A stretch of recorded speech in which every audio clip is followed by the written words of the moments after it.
In the wise words of Kendrick Lamar, the revolution about to be televised. You picked the right time, but the wrong guy. Kendrick Lamar's expression and artistry are shown throughout his wordplay throughout the 2025 Super Bowl halftime show. They rely heavily on the way in which they are presented. His message: Americans are pawns in the great game of global leaders across the world.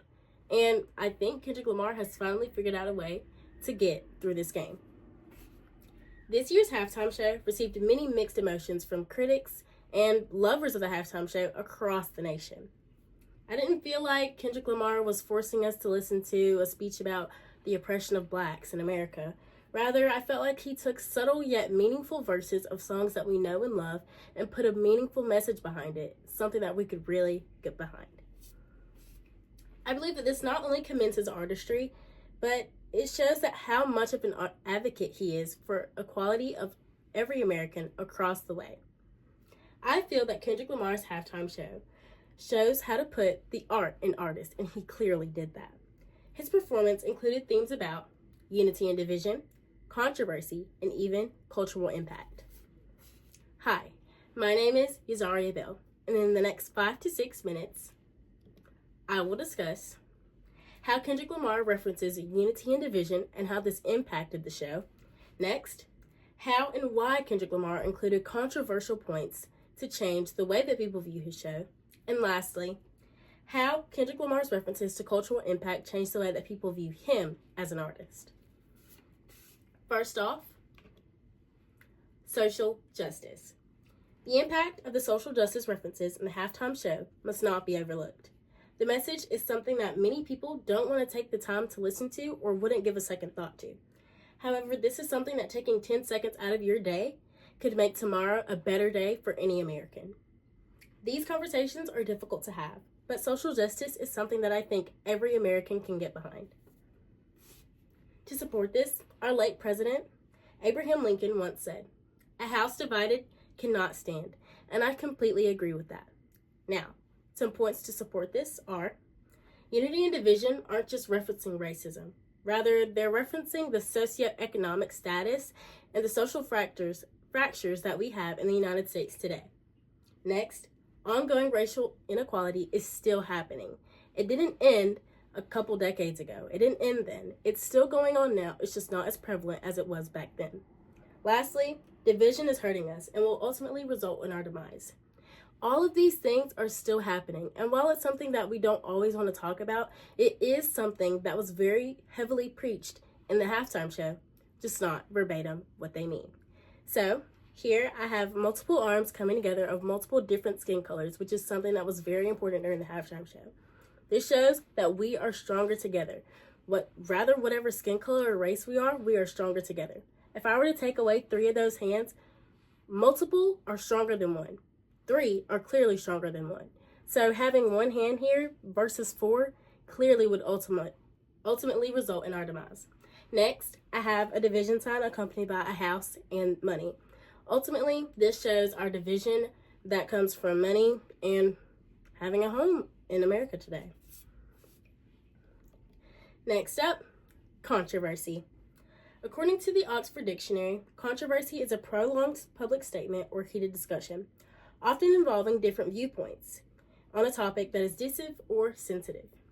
It was very evident that Lamar's performance was full of controversial topics. However, the way in which he presented these topics only supports my point that Kendrick Lamar is an artist.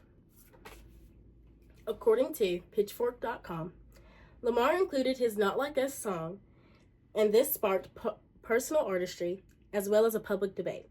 Many of us already know about the Drake versus Kendrick Lamar feud.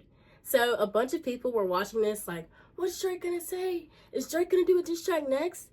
Clearly here, this exact moment is when he said, "Say Drake" in his performance. And many people went crazy over that. Next, Lamar knew how to appeal to his audience, and he knew to pay attention to the easily recognizable trends. Like I said, he knows that everyone knows about the feud between him and Drake. So including this was something that he knew every American, whether or not they supported what he was talking about and the message he tried to get across, he knew that everyone could get behind the "Say Drake" part. Lastly, he chose to lighten the mood, and he tried to get away from the oppressive topic. This topic, the controversy between them, was something that has nothing to do with the message behind his entire halftime show. But it got us away from the talk of the oppression of blacks and the racism and everything like that. It got us away from that, and that was something that really lightened the mood throughout the halftime show. Lastly, I feel that Kendrick Lamar's approach to cultural impact created a shift in the way that his music is viewed in America today. However, we are judged as African Americans for the way we write music and the type of music that we like. According to WXYZ.com, a news station based out of Detroit, even put in patriotic colors, they were labeled as too loud, too reckless, and too ghetto. Which brings me to my last 3 points. First off, Samuel L. Jackson was put as Uncle Sam in the halftime show, and his words were, "No, no, no. Too loud, too reckless, too ghetto." This was used as a way to show how many people on the outside view our music as African Americans. Next, people saying it wasn't entertaining. Just because it was not Lady Gaga jumping off of a Superdome doesn't mean that it wasn't just entertaining. It just means it wasn't visually entertaining. You really had to listen to the message that was being presented. Lastly, after seeing it, you either love or hate Kendrick Lamar. As an artist, putting your views out for the world to see can ultimately result in your demise. He was being unapologetic about his views, and it is very clear where he stands today with many views in America. Kendrick Lamar's halftime show was revolutionary. His performance cannot go overlooked. But the way that we view music and the way that we view our country was changed because of this way. He used his wordplay and really set apart his halftime show from many others. Over the course of the last 3 to 5 minutes, I discussed his references to unity and division, his references to cultural impact, and lastly, his references to controversy, which clearly lightened the mood. So, whether you believe that Kendrick Lamar or Drake are the better rapper, I hope you were able to truly understand the meaning of the 2025 Super Bowl halftime show. It wasn't just to say, "Oh, I'm better than Drake." It was truly to say that we as Americans need to become better, and I truly hope that I persuaded you to go and take a listen to the halftime show, and to really try and understand and listen to the hints that Kendrick Lamar left in his halftime show. Thank you.